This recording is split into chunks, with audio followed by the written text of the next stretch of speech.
Welcome back to the Fantasy Hockey Podcast, our first official episode. This is the real one. Last time we were doing a lot of speculative stuff that, quite frankly, doesn't matter that much. But this one's a very real one. I'm repping a Black Girl Hockey t-shirt, so definitely check them out. What else are we going to do on this episode? We're going to go over league settings. So We're going to talk you through how to set up a league and what our favorite things are. We're going to go through roto, categories, points leagues, that kind of thing. What else do we have to do this intro? Did I mention anything? No, I think Patreon. that's pretty much Patreon. If you want to play in a listener league, Oh, yeah. I think we're going to make the deadline January 1st, right? That's what we've been talking about. Somewhere around there. Like maybe we'll extend it to like January 3rd to let some people in depending on draft dates and how full it is. But if you want to do that, definitely check that out. Also, YouTube members, if you're watching this on YouTube, if you become a YouTube member, if you prefer that over Patreon, then you'll still have access to the listener leagues. It's just whichever one you prefer to be on. They are one and the same to us, same tiers, all that kind of good stuff. So anyways, let's get started. Let's jump into the league settings. So this is a weird season for one. I think there might be a few things, very few things that we might consider doing differently this year in a league than we would in other years. For the most part, I think all the suggestions are going to be mostly the same, right? Yeah, probably. Yeah, like we That wouldn't feel really change about much, the same as normal. A few things that might be interesting, I think, are goalie stuff in case it's more of a compressed schedule.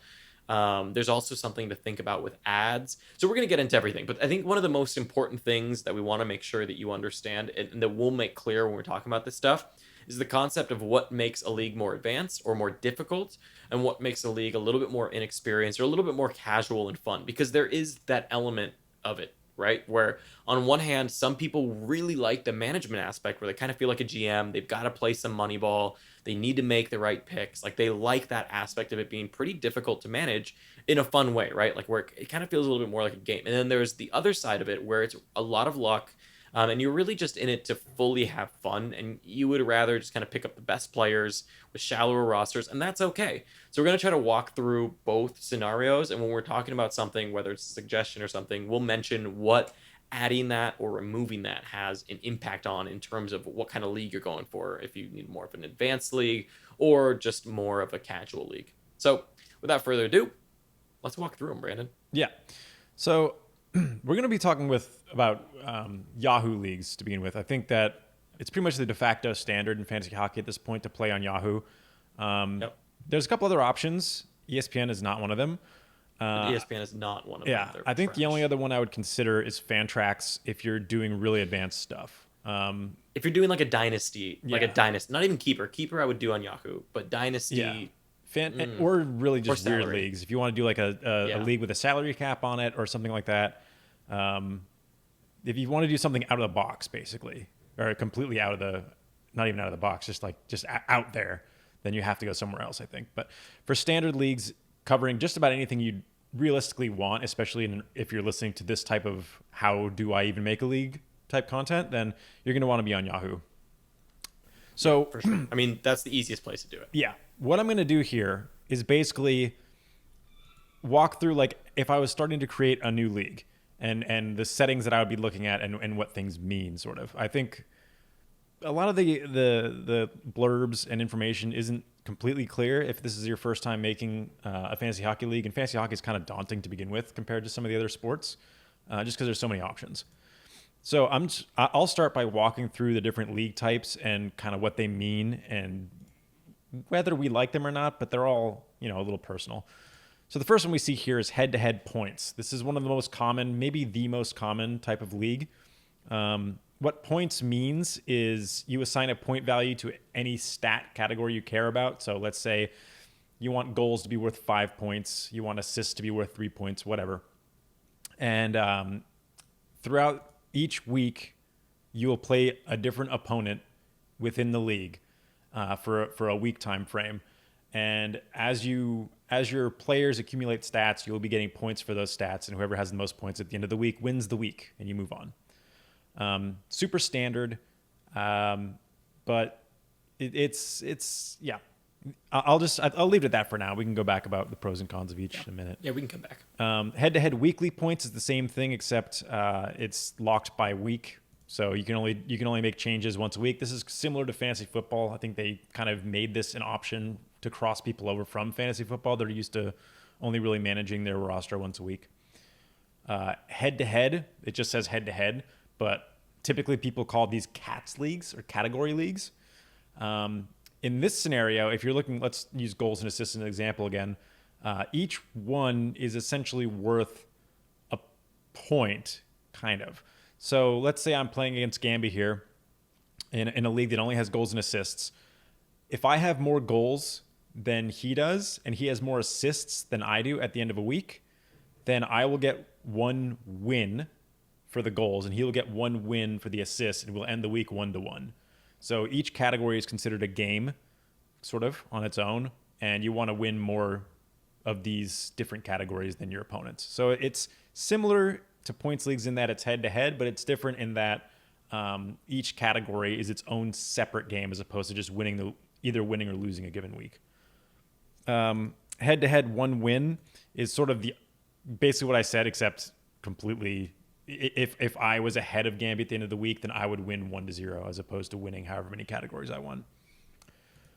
Rotisserie Leagues, the original, are this category concept except over the course of the season. It's not head-to-head, so that means all of your categories add up for the entire season. Whoever has the most or the highest rank, I guess, across each category winds up winning the entire league.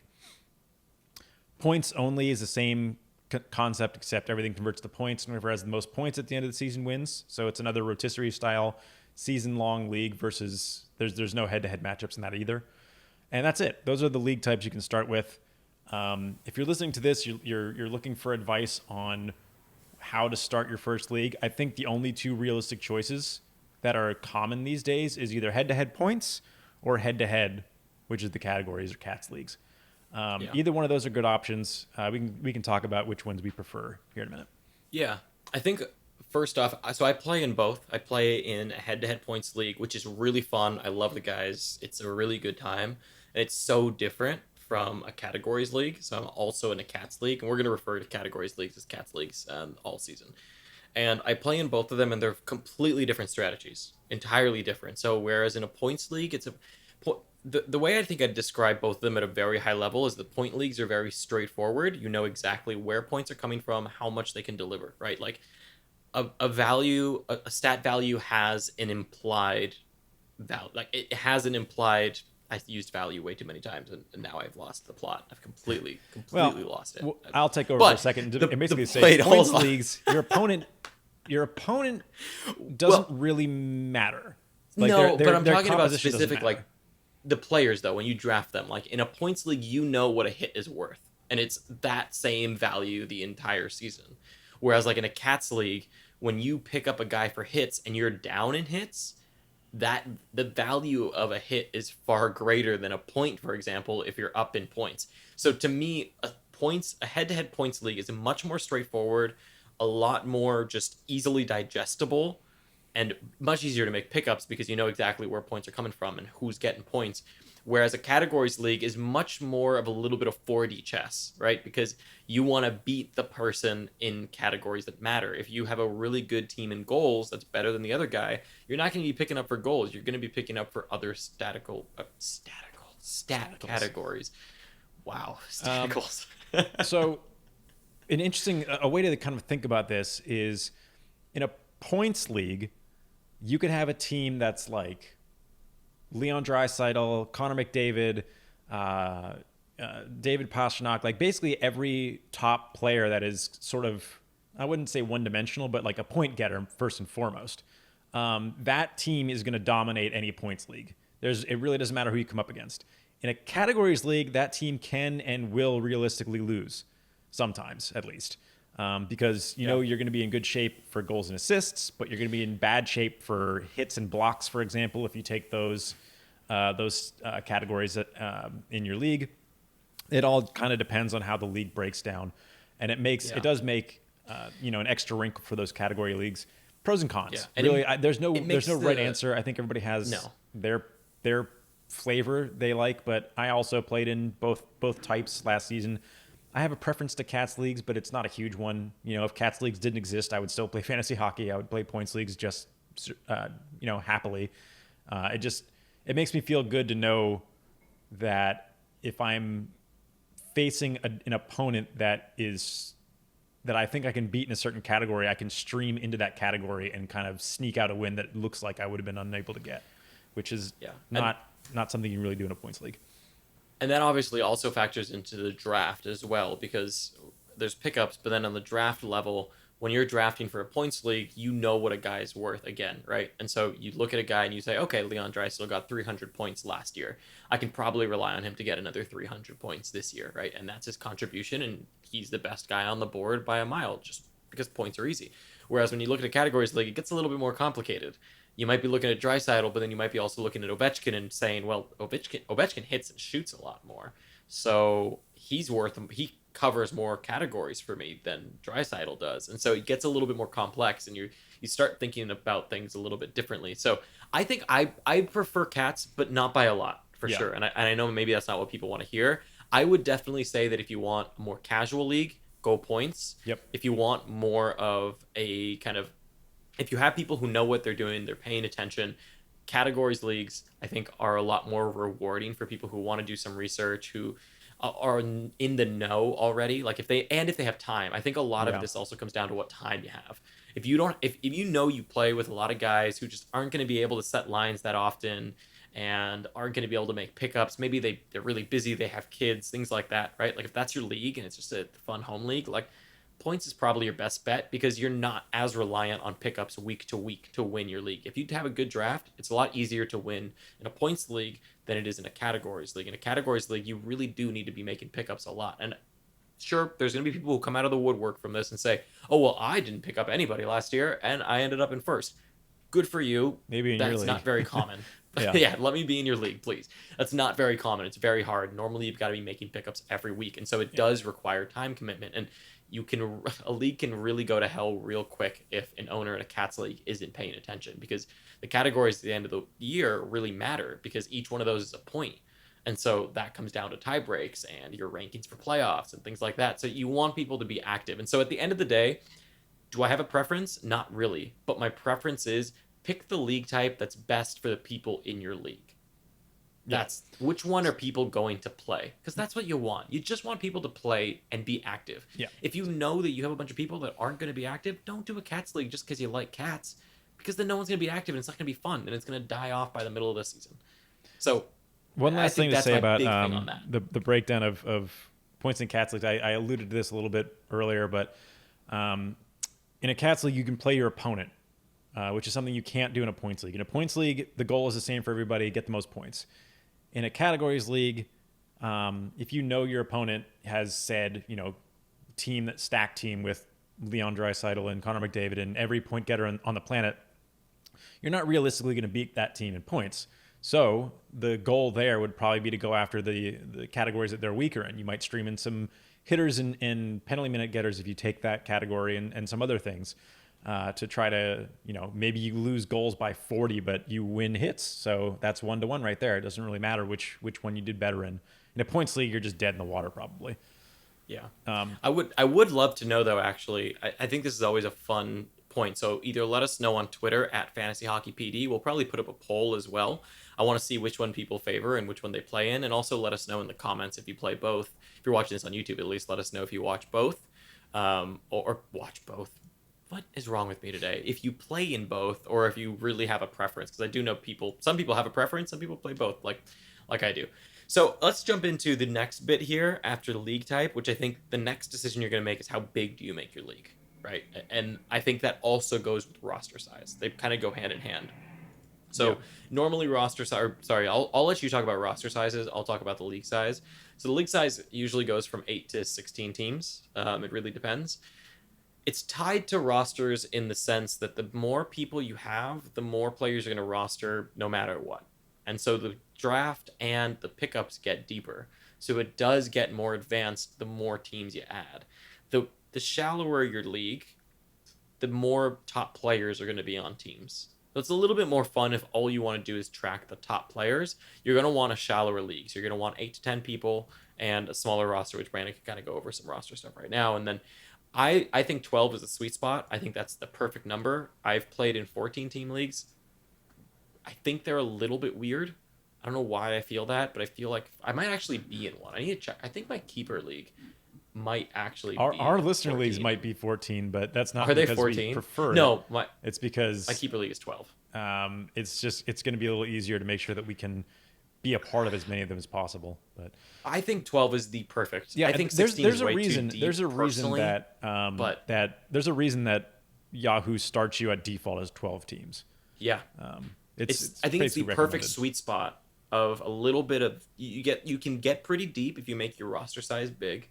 You can also leave it a little shallower and still not get too deep. Like it's that perfect spot, just the right amount of friends to get into or random people, however you figure out to get in.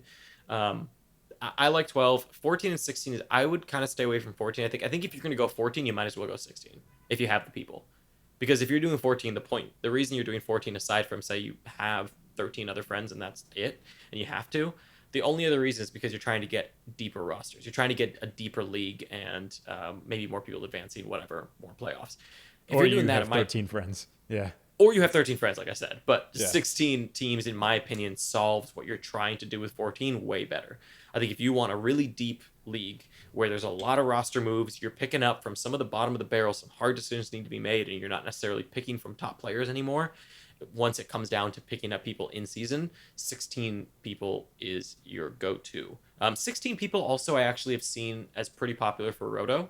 And I don't disagree with that. I actually kind of like the idea of Roto being 16. Yeah. That's somewhere where I do like 16 a lot, just because you're adding up stats over the season and you kind of want your drafted team to matter a little bit more, I think. And that tends to happen in a 16-person league. So I like Yep. it. So talk about roster size a little bit and what you can do there with, setting your centers and Yeah. not even if you play with centers or versus forwards, Yeah. right?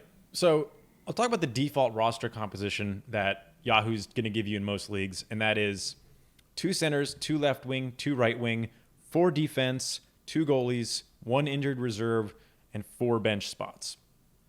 This is a pretty good roster composition, honestly. I think one injured reserve is not enough, especially with COVID. But I also would highly recommend adding at least one IR plus slot. These include players that are marked day to day or out. For example, an out player could be somebody that they haven't, they don't get marked IR unless they're listed literally on the IR roster. If you follow hockey much, you know that doesn't. There's plenty of times when players will be out for months on end and not wind up on the IR for whatever reason, cap reasons, anything else. So if that happens, you're kind of screwed in a league that only has an IR slot. It means your players, especially if he's a valuable player, will just be sitting on your bench eating up a spot. So I'd recommend at least one IR plus slot. In our league, in the league that Gamby and I have been in forever, I think we're gonna have three IR plus slots this season. We usually have two, which is about right, just because players go in and out so frequently. Yeah. But with COVID, it just seems like there's a decent chance You that we're want an gonna extra see one. short terms of longer periods of being out. And I just checked actually, my keeper league of 12 people actually does have 3 IR plus, and we played with 3 IR plus last year, and it was pretty sweet. I liked Yeah. having 3. I think 3 is a good number Yep. to have. So two centers. If the other option, right? There's a few options here. Two centers, two left wing, two right wing is fine. It's actually a little harder than the league that we play in as far as keeping your roster composition correct, because that means you have to have obviously players in those exact positions. You can't just have a forward; you have to have a left wing. You can't just have a forward; you have to have a right wing, whatever. They also have more generic slots. They have just winger if you want to use that, which obviously is either a left or a right wing. They have forward, which is a generic forward position, and they have utility, which is any skater position besides goalie. The league we play in, I like everything here. I think for totally fresh new league, I would not play center, left wing, right wing. I don't think. I think I would move. It's 2, 2, and 2. So 2 centers, 2 left wing, 2 right wing. I'd move all 6 of those into just generic forward slots. If it's your first league, you don't really want to, wind up in a situation in the draft where you've taken 4 centers and you don't really know what's going on. And next thing you know, your roster is in trouble because you have 4 top centers. None of them are droppable, and you don't have enough exposure to left, right wing, defense, whatever. So I would recommend just taking generic forwards, especially if you're playing with other new players. If it's a whole new league of all new players, it's just going to make your lives a little bit simpler. I also typically recommend adding one utility slot.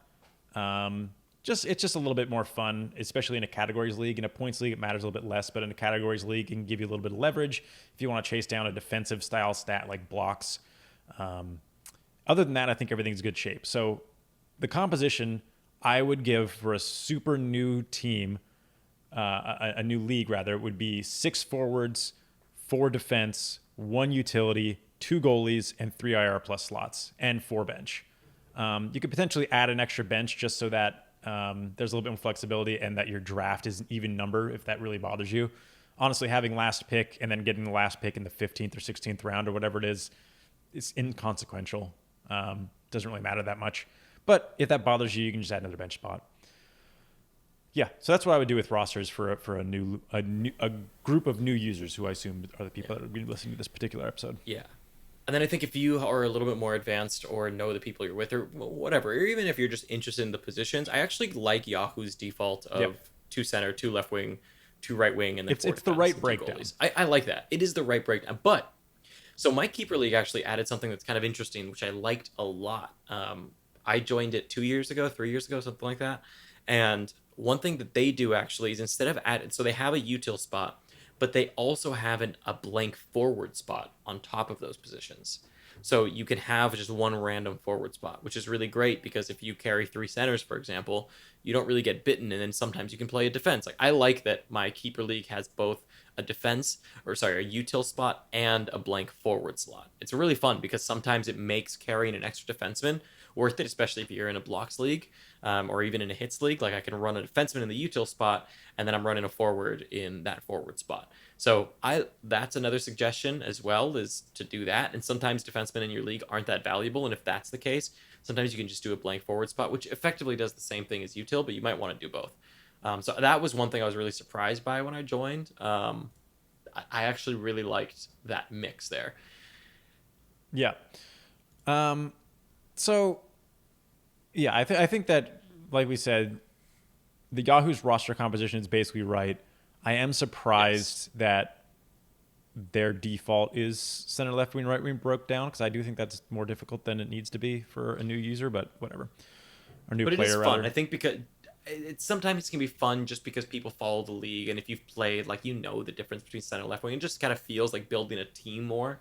You know, I think It that's just the makes only the draft reason I think harder. some That's the people biggest like thing it. I have a problem with. It does. People don't It does make the quite draft get harder. it, but I don't know if people know that. Yeah, doing center, left wing, right wing breakdowns makes your draft a hell of a lot harder. Not to do like or manage, but when you're in the process of drafting, it is going to make a bad drafter much worse. yeah, Because and if they're not there's paying a attention very to easy positions, chance, especially normally somebody new won't even realize that they've taken too many centers or too many whatever. yeah, that's one thing. That's one thing that I always hate. I played in some leagues where there's like a new guy sometimes or a new person, and like every time they end up with like 6 centers, and then later on we're like, hey, by the way, do you know you like barely filled the left wing, right wing, and all your bench are centers? And they're like, oh crap, like that happened, and then they don't know how to trade, so then someone gets lucky or they drop people, and it just ends up being a mess. So it is a reason to consider like either talking to your people before and letting them know like, hey, here's the breakdown, make sure you know what you're doing, or to just make it like Brandon said, just make it forward and defenseman slots, and it saves you a lot of hassle. Yeah, And then as far as like the depth of that, one thing that you need to consider is that the deeper that roster, right? So the more slots you add, because you can. So for example, in my keeper league, we have I think 5 bench slots or something like that, 5 or 6 bench slots, and then you also have that forward slot and the util spot. So that's a lot of players, and what that ends up happening is that you get pretty deep down there. You get some really deep players, and so then once you're doing pickups, like you've got to know what you're doing. And you also need to be paying attention a lot, because you've got to be paying attention to who's going to be featuring on the top line this week, who's getting moved up in the power play, things like that. And that makes things a lot more complicated and just requires more time and effort on your league's part.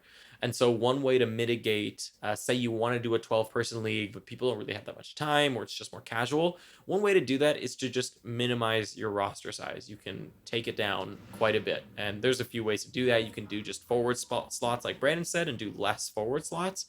You can also take down the center spot. So I've seen some people do like 1 center, decrease the bench to like 3, and then You can blend the wings, so you get 3 wings. There's a lot of different ways. I'm not going to get into how you can kind of figure that out now that we've talked about what the pros or cons are, but that is one way to make a bigger team league size a lot more casual, and just picking off of the top guys is by making that roster size smaller.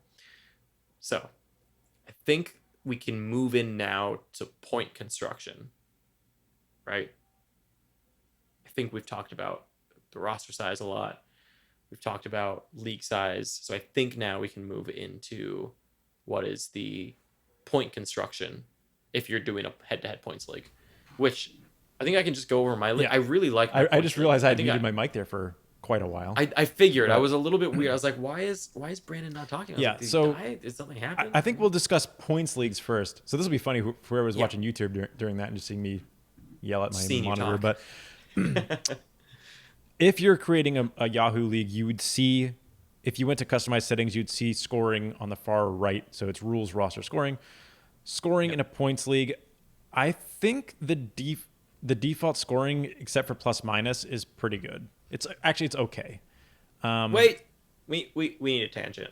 We need a tangent right now. Yeah, we're gonna have to go over hate plus minus. It's a very bad stat just in It's general. a bad. I can't stat. believe it's a still bad, default. I can't believe it. It's a bad real life stat, and it's a bad fantasy stat.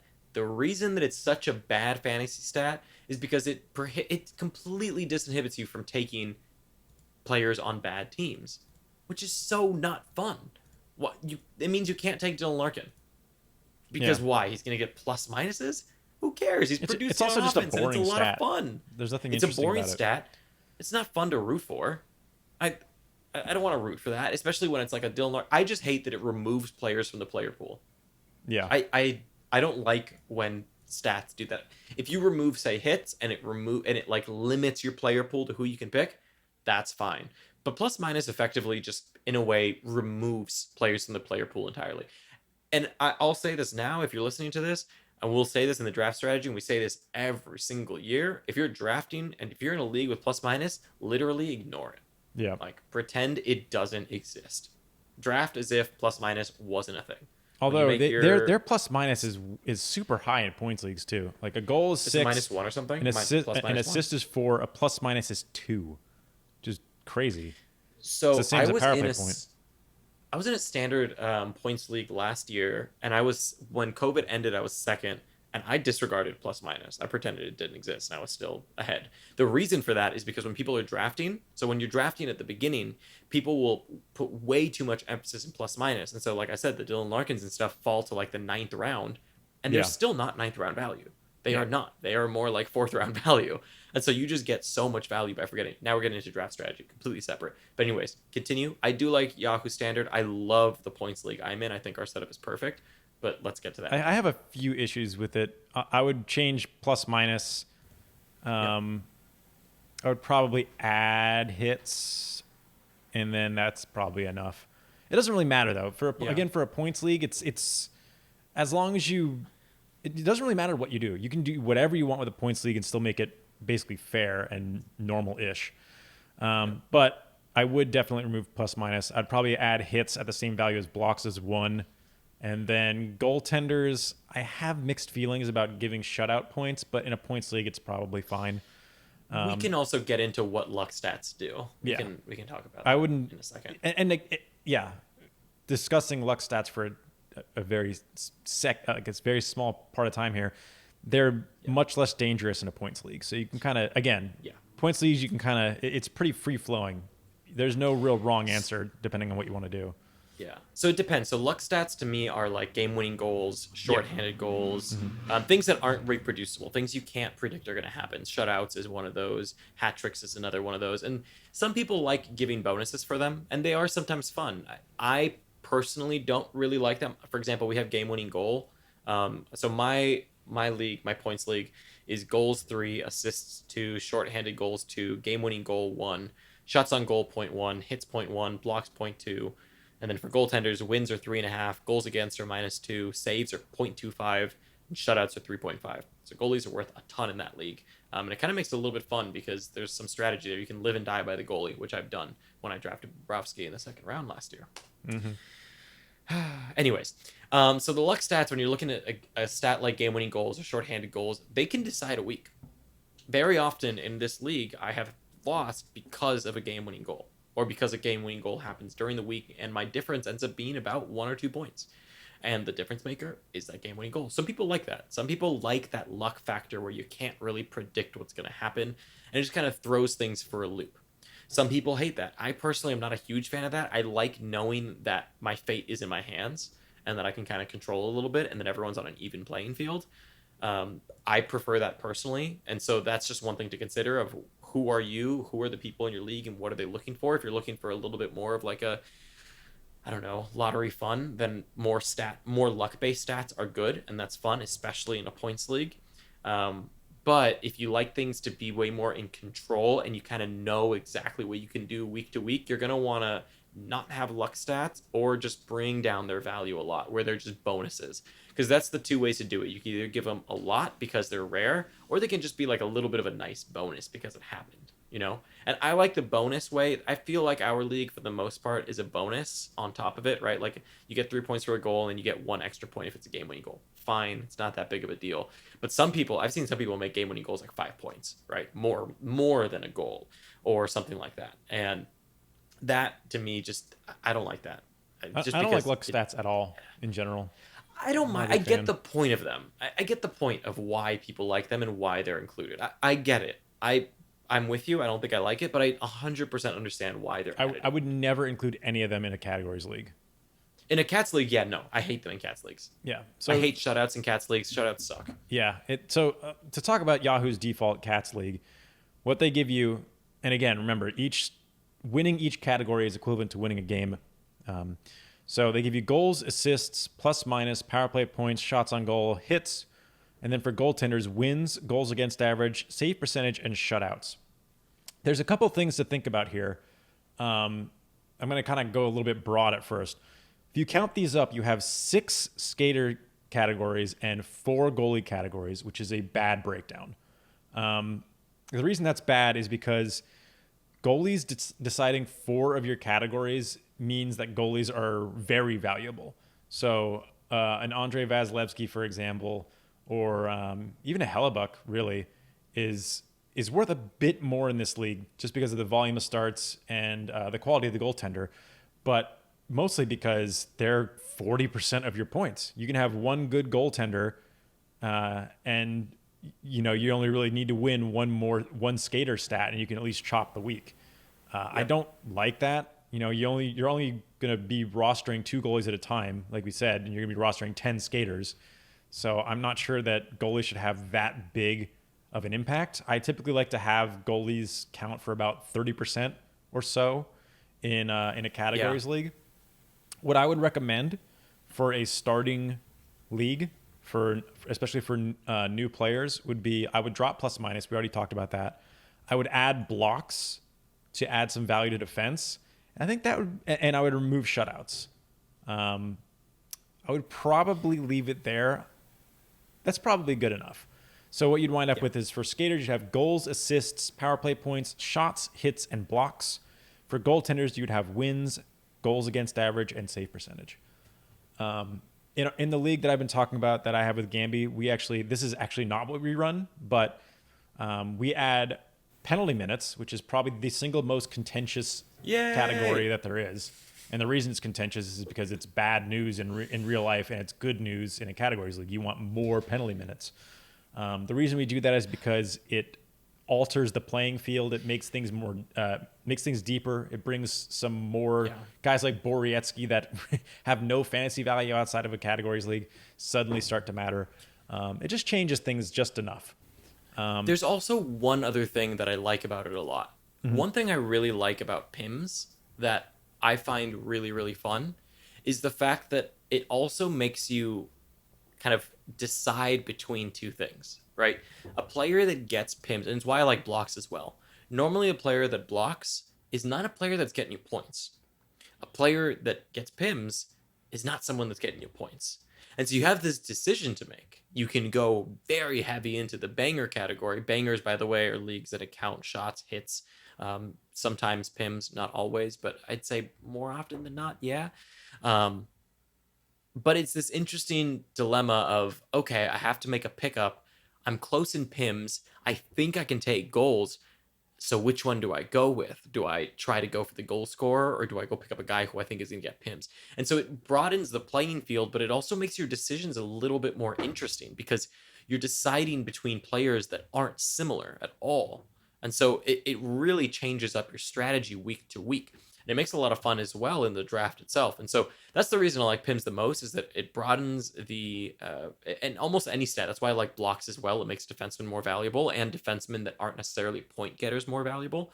So all it does is it broadens the playing field and makes your decisions on a week to week basis, and even in the draft, a lot more difficult. And that to me is a lot of fun. Yeah, yeah. I definitely agree. So the league that we have, like I mentioned, has penalty minutes. We also this season are changing goal against average to saves. That is because we actually have an episode called Extreme Strategies from last season on Fantasy Hockey 101 over on our YouTube, and that discusses how not running a single goalie is a very good strategy when it's wins, goals against average, and save percentage, Yeah. because you only really need a couple of good starts and then you're good to go. To counteract that, we added saves, another cumulative stat to encourage hanging on to at least two goalies. That's the only real reason. Yeah, you kind of want a blend of average and cumulative. You don't want all cumulative because then it's just, start heavy. So then you just pick up three goalies and you just start a bunch. You want one of those to balance it out. So by adding save percentage, you kind of have a double-edged sword, right? Goalies that face a ton of shots normally will have a little bit, unless you're the Vasilevskis, the Hellebucks, right? Like if you face a lot of shots, normally your save percentage is going to come down a little bit. So you're sacrificing save percentage for saves, and you've got to play that game of when am I at the right level? And then to what Brandon's point was, when we had goals against average, I remember there would be weeks where I'd start the week with one goalie. If he got two good starts for me, I knew I didn't need to pick up any more goalies anymore, right? If he had one bad start, one good start, then I knew, okay, I needed to pick up a goalie, but it gave me room at the beginning of the week to pick up skaters. So again, it just comes down to strategy. So when you're building out these leagues, as we're getting to the end of the show here, when you're building out these leagues, I think one of the biggest things is to kind of think about not just what the league setup is, what do people do with these rules in place? What are the kind of edge cases where people can cheat it a little bit and might take advantage of some things? And how might it affect kind of the pickups that people are going to make, the decisions they're going to make week to week, the decisions that they're making in the draft, that sort of thing. How much time commitment is it going to take? That's the stuff you really want to think about when you're making leagues. It's not so much, I think, about just always preferences. It's also just about what those decisions do as an impact on the league, and like I said, the time commitment and all of that. Right. Yeah, I don't Yeah. think there's really. I No. mean, there's plenty more to cover as far as Oh yeah, league but I think that gets you customization. started. But I think that gets you started. actually, If there's like, one more thing that I is think there is one pretty more thing? important. Of all the settings that you can set here, I think for the most part, leaving them default is probably fine, especially for a new league. But one thing that I would consider and advocate for, actually, even for a new league, is to make sure that your playoff schedule ends at least 1 week before the end of the season. Great point. What you don't want to have happen in any head-to-head league, in Rotisserie, this matters a bit less, although I would still kind of advocate for it. But especially in head-to-head points, head-to-head cats leagues, what you'll have happen if you don't do this is the pivotal, most important championship week of the entire season will fall on a week where a lot of top players get benched to rest for the playoffs, which is awful. I don't know that we'll see that this shortened COVID season. Who knows? I feel like there's going to be less of that happening, except for the top teams, which is still a problem. So, yeah, I would still end your league at least 1 week early. Probably 1 week early is going to be the right answer this year. What about Fab versus normal waiver?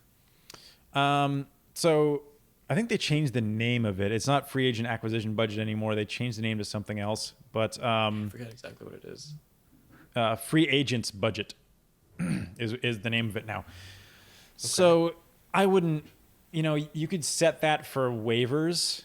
Waivers meaning if somebody drops a player, basically everybody in the league gets an opportunity to look at that player for the default is 2 days before making a move on picking that player up.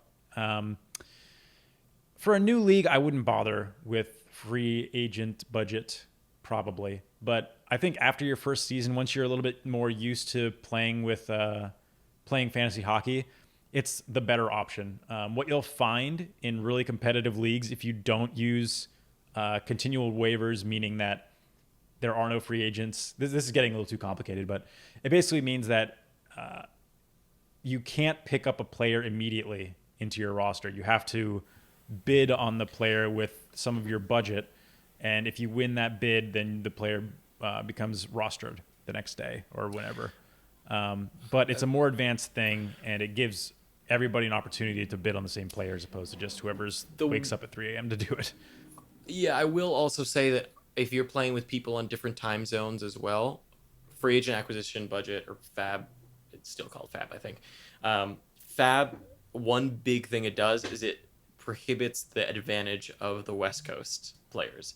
Because one thing that sucks is if you're playing with people on the West Coast can wake up at, I think it's like midnight or 3 or something like that, It's and midnight. they get pickups. Yeah. They get midnight in on the West Coast, whereas on the East Coast you got to wake up at 3 a.m. if you want to make that pickup. And so a lot of times what you'll see is the West Coast people end up getting the best pickups, and that's what was happening when I was on the West Coast and I was in that league with Brandon at one point. I remember we did Fab this last year, but the year before that, or some year before that, we weren't doing Fab, and I had traveled to California, and I got all the best players at midnight because it was just too easy. No one was awake. And so Fab does help a lot with that. So that's one thing to think about, is that Fab is kind of fun too, but a lot of people also don't know how to use it. So that's another thing. And it can get very complicated, but that's one thing to think about. If you do have someone on the West Coast and it's going to be a semi-competitive league, I would heavily advise to implement Fab, actually, just because that's really kind of the only way to keep people from taking advantage of that. I would still only do it in an advanced league. I feel like most people aren't even going to be aware of it in new leagues. That's fair. That's fair. Well, I mean, yeah, no, you're right. Yeah, you're right. I'll give you that. But I mean, I think that's it. I think we've gone over everything. I think you're ready to set up the league. Everything that matters. I mean, there's endless amounts of things you can do if you want to, but I think for the most part, everything else you can leave as default and everything will be fine. And we've tried to keep it to the basics and keep it for people who are making new leagues. So if you're doing, if you're focusing on the cats or the points leagues because you're newer versus that roto league. And if you have any questions, we'll be in the comments on YouTube answering questions. Also, be sure to subscribe if you haven't already, whether you're on the podcast or on YouTube. It really does help us out, and we'd really appreciate it. Also, on top of that, on Twitter, we'll be answering questions if you have any. So you could always shoot us questions there at Fantasy Hockey PD. If you're on YouTube, it'll be down below. If you're just listening to us on the podcast, it'll be down in the description. So there you go. That is your league settings and tips episode. Next episode, I think we might be doing a fantasy hockey mailbag. And then we're going to be doing draft strategy here soon too. So pay attention to that one. That one will be a big episode. And for the mailbag, you can pay attention to us on the usual places: Twitter, our YouTube channel. We'll put it in on our community tab, and so you can see a post there once we have the Google form. And other than that, thank you for listening yet again. Episode 2 is in the books. Yeah, thanks for listening. God, you sounded like a goat there. Yeah. Good. I am stopping.